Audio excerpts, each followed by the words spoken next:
West বেঙ্গলত নিৰ্মাণ হ'ব নতুন অসমীয়া বোলছবি love you Zubeen da. Bengali, Asomiya আৰু হিন্দী তিনিটা ভাষাত মুক্তি পাব ছবিখনে। Grips media and production private limited আৰু বৰ্ষা মুভিজৰ সহযোগত নিৰ্মাণ কৰা হ'ব ছবিখন। ছবিখনৰ প্ৰযোজক ফকৰুদ্দিন আৰু পৰিচালক শ্ৰী প্ৰীতম জ্যোতি চিত্ৰবনৰ কলাগুৰু প্ৰেক্ষাগৃহত আজি ছবিখনৰ পোষ্টাৰ মুকলি কৰা হ'ল। জুবিন গাৰ্গক ভাল পোৱা এজন অনুৰাগীক লৈ নিৰ্মাণ কৰা হৈছে ছবিখন। এই ছবিখনত জুবিন গাৰ্গে কেতিয়াও মুক্তি নিদিয়া দুটা গান আছে। জীৱিত অৱস্থাতে এটা গান বাংলা ভাষাত গাইছিল, আনটো অসমীয়া ভাষাত গাইছিল। প্ৰায় 2006 চনত অসমীয়া ভাষাত এটা গান গাইছিল জুবিন গাৰ্গে। মুক্তি লাভ নকৰা এই দুটা গান দেখা পাব ছবিখনত। অসম আৰু পশ্চিমবংগত ছবিখনৰ দৃশ্যগ্ৰহণৰ কাম আৰম্ভ হ'ব। চলিত বৰ্ষৰ শেষৰ পৰা ছবিখন মুক্তি দিয়াৰ চিন্তা চৰ্চা কৰা হৈছে। গাইছে শ্ৰী প্ৰীতমৰ লগত, তেওঁ ষ্টৰিটোও লিখিছে আৰু জুবিনৰ লগত আচলতে খুব আৱেগিকভাৱে তেওঁ জড়িত।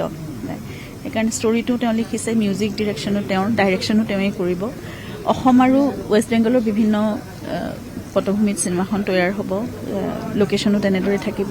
লাভ ইউ জুবিন দা চিনেমাখনৰ নাম, গতিকে নামটো শুনিলেই গম পায় যে তেওঁলোকৰ মৰম, তেওঁলোকৰ ভালপোৱাখিনিয়ে দিব বিচাৰিছে জুবিনক।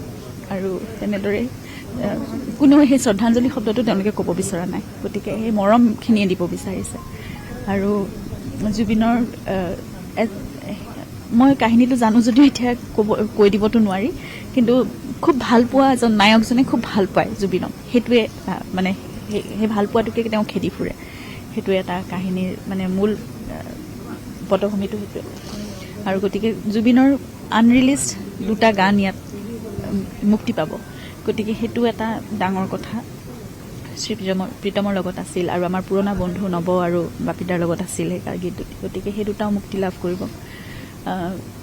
অসমীয়াও বহুখিনি শিল্পী কলা কুশলী ইয়াত জড়িত হৈ থাকিব চিনেমাখনত, গতিকে এখন ভাল চিনেমা হ'ব বুলি ভাবোঁ। আৰু তেনেদৰে মৰমবোৰ, জুবিনৰ প্ৰতি শ্ৰদ্ধা, মৰম, তেওঁৰ সৃষ্টিৰাজি, তেওঁক ভাল পোৱাৰ সেই শ্ৰদ্ধাৰ্ঘ্য, সেইখিনি সদায় তেনেদৰেই থাকক, এনেদৰে অমৰ হৈ থাকিব। সেইটোৱে মই খুব সুখী হৈছিলোঁ প্ৰথম যেতিয়া তেওঁলোকে কথাটো কৈছিল, কিন্তু তথাপিতো জানি ল'ব যিহেতু লাগিব, সেইকাৰণে গোটেই ষ্টৰিটো শুনিছিলোঁ ভালকৈ। তেওঁলোকে বিশদভাৱে গোটেইখিনি বুজোৱাৰ পিছত আমি কামটো কৰিবলৈ এতিয়া আগবাঢ়িছে তেওঁলোক। আৰু শুভেচ্ছা জনাইছোঁ, চিনেমাখন খুব ভাল হওক আৰু সকলোৱে আদৰি লওক, সেইটোৱে কামনা কৰিছোঁ।